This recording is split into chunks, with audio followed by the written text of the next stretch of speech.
Hello, আসসালামু আলাইকুম। Visa tutor থেকে মহিউদ্দিন আরো একটি চমৎকার তথ্যবহুল বিবরণে হাজির হয়েছি। আজকে আমরা যে দেশের ভিসা, ব্যবসা, জব নিয়ে কথাবার্তা বলবো সেটি হলো ভানুয়াতু।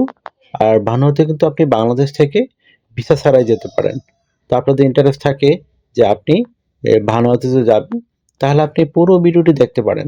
তো আমরা কিন্তু আজকে এই অনেকগুলো বিষয় নিয়ে কথাবার্তা বলবো।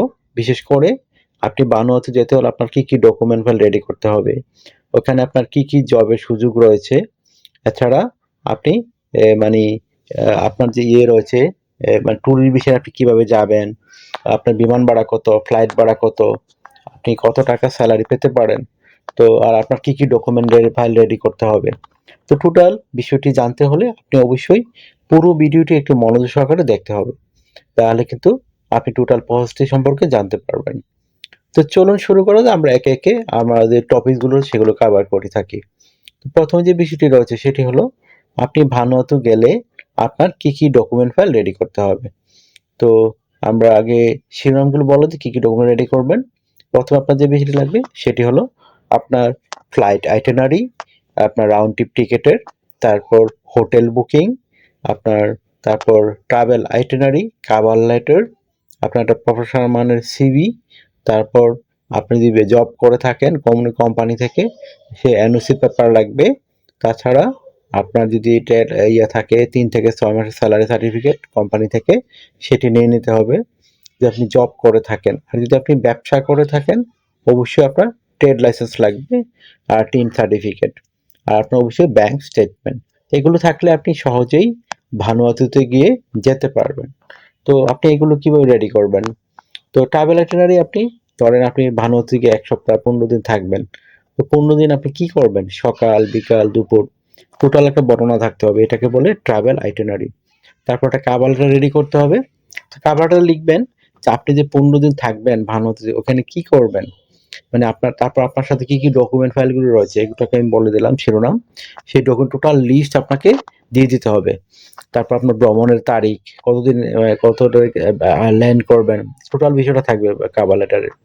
তো আশা করি বিষয়টা বুঝতে পেরেছেন। আর ফ্লাইট টিকেট আপনি এটা কোনো এজেন্সি থেকে করতে পারেন। তারপর আপনি এই যে ইয়ে রয়েছে বিশেষ করে ব্যাংক স্টেটমেন্ট আপনার মিনিমাম ৩ থেকে ৪ লাখ টাকা থাকলে এনাফ। আর আপনার চাকরিজীবী চাকরি করে অফিস কোম্পানি থেকে একটা এনওসি পেপার নিয়ে নিবেন। তো এই যে ফাইলগুলো আমি বললাম একটু আগে, তো আপনি এগুলো সব রেডি করে ফেলবেন। তাহলে আপনি কিন্তু ভানুয়াতে সহজে যেতে পারবেন। আর আপনি সাথে করে মিনিমাম আপনার ১ থেকে $১,৫০০ নিয়ে যাবেন। এবার যত বেশি নিতে পারেন। তো মিনিমাম ১,০০০ থেকে $১,৫০০ সাথে করে রাখতেই হবে।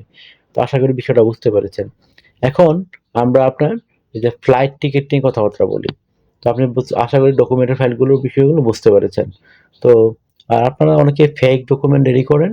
এজন্য ফেক ডকুমেন্ট রেডি করলে কিন্তু আপনি জায়গায়, জায়গায় বিপদে পড়তে পারেন। এজন্য দয়া করে আপনারা ফেক ডকুমেন্ট রেডি করতে চেষ্টা করবেন না। আশা করি বিষয়টা ক্লিয়ার হয়েছে। আরেকটা বিষয় হলো কি, আপনি যে ওখানে ফ্লাইট টিকেট যাবেন, তো আপনাকে কিন্তু বাংলাদেশ থেকে ভানুয়াতু বা অন্য দেশে সরাসরি ফ্লাইট খুব কমই থাকে। বিশ্বের কাছাকাছি দেশগুলোর ফ্লাইট আছে। যেমন ফিজি রয়েছে, আপনার সামোয়া রয়েছে, নিউজিল্যান্ড, অস্ট্রেলিয়া এইসব দেশ থেকে সরাসরি ফ্লাইট থাকে। কিন্তু আদার্স অন্য কান্ট্রিগুলো কিন্তু সরাসরি ফ্লাইট থাকেই না। এজন্য আপনি বাংলাদেশ থেকে যেতে হলে আপনাকে অস্ট্রেলিয়া বা নিউজিল্যান্ডে ট্রানজিট ভিসা করতে হবে। এটা হলো সবচেয়ে সহজ ওয়ে, আর আপনার বিমান ভাড়াও কম লাগবে। ধরেন আপনি যদি অস্ট্রেলিয়া ট্রানজিট ভিসা করেন, আপনার খরচ হবে সর্বশেষ করলে ৳২,০০,০০০ মতো টোটাল বিমান ভাড়া সহ। আর যদি আপনি অস্ট্রেলিয়া ট্রানজিট ভিসা না করেন ও ঘুরপথে যান, এই তখন বিভিন্ন দেশে ট্রানজিট নিতে, নিতে আপনার অনেক ঘুরতে হবে। তখন আপনার ৳৪,০০,০০০ ৳৩,০০,০০০ উপরে খরচ চলে যায় বিমান ভাড়া। তো আশা করি বিষয়টা বুঝতে পেরেছেন। আর আপনি যদি নিউজিল্যান্ড থেকে করেন সেম করতে পারেন। বিমান ভাড়া কম লাগবে। তো আশা করি বিষয়টা বুঝতে পেরেছেন। তো যারা ভানুয়াতে সহজে যেতে চান তাদের জন্য আমি সাজেস্ট করব ইজি ওয়ে হলো আপনি অস্ট্রেলিয়া বা নিউজিল্যান্ড ট্রানজিট ভিসা করে যান। আপনার পরবর্তী অস্ট্রেলিয়া নিউজিল্যান্ড ভিসাও পাবেন। আবার আরেকটা সুযোগ রয়েছে আপনি অ্যাসাইলাম করতে পারবেন। এগুলো আসলে নানান টিপস। তো আপনি যদি এই টাইপের ভিডিও চান যে আমি ট্রানজিট ভিসা নিয়ে কিভাবে অস্ট্রেলিয়া বা নিউজিল্যান্ড অ্যাসাইলাম করব, তো সে যদি আপনারা ইন্টারেস্ট থাকেন যে আমি আমি তাহলে একটা ডেডিকেটেড ভিডিও রেডি করে দেব। আর অবশ্যই আপনাদের এই মানে লাইক, কমেন্ট, সাবস্ক্রাইব এগুলো বলে দিবেন ভালো করে। তাহলে অবশ্যই কমেন্টস করবেন, আমাকে মেসেজ দিতে পারেন। তাহলে আমি একটা ডেডিকেটেড এই টাইপের ভিডিও বানিয়ে দেবো। তাহলে আশা করি বিষয়টা আপনার জন্য ক্লিয়ার হয়ে যাবে। তো আশা করি বিষয়টা বুঝতে পেরেছেন।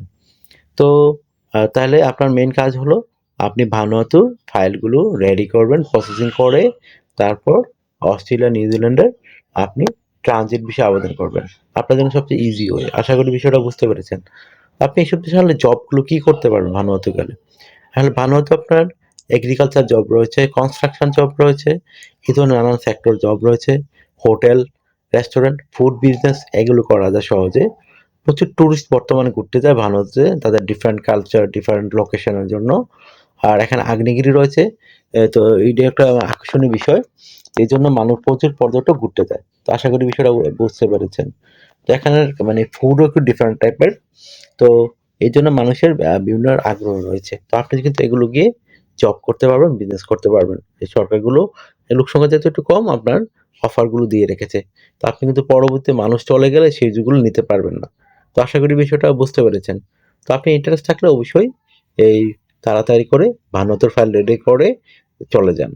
যদি ইন্টারেস্ট থাকে বিদেশ যাওয়ার, বিদেশে সেটেল হওয়ার। আর জানেন পাসপোর্ট কিন্তু খুব দামি পাসপোর্ট। আপনি বানুয়াতে রেসিডেন্ট পাসপোর্ট পেলে কিন্তু আপনি অস্ট্রেলিয়ায় গিয়ে কাজ করতে পারবেন। তারপর আপনার বিশ্বে 150,000 দেশে আপনার ইজিলি মুভ করতে পারবেন, কোনো ভিসা লাগে না। তো আশা করি বিষয়টা বুঝতে পেরেছেন। এই জন্য কিন্তু অনেক দেশে ভানুয়াতু অনেক মানুষ যারা কোটি টাকার মালিক তারা এই দেশের পাসপোর্ট নিয়ে থাকে। তো এখানে ইনভেস্ট করলে আপনি কিন্তু আবার সহজেই পাসপোর্ট পেয়ে যাবেন কয়েক মাসের মধ্যে। তো একটা হিউজ সুযোগ।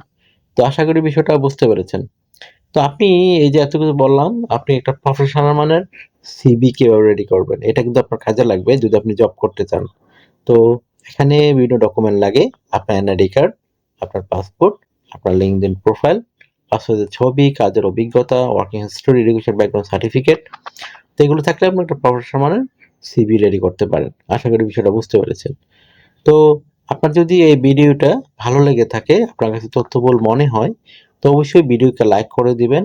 আর আমার চ্যানেলে নতুন হয়ে থাকলে চ্যানেলটিকে সাবস্ক্রাইব করে বেল বাটনটি চেপে রাখতে পারেন। আপনার বেনিফিট হবে, কাজে লাগবে। আর আশা করি বিষয়টা বুঝতে পেরেছেন।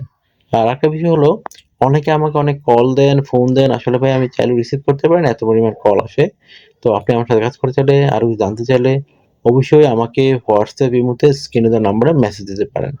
আর আপনারা আমাকে বেশি, বেশি মানে সাপোর্ট করতে গেলে অবশ্যই ভিডিওগুলো বেশি, বেশি শেয়ার করে দিবেন। তো আশা করি বিষয়টা বুঝতে পেরেছেন। তো ভালো থাকবেন, take care, good bye, tata. কথা হবে আগামী কোনো ভিডিওতে আবার।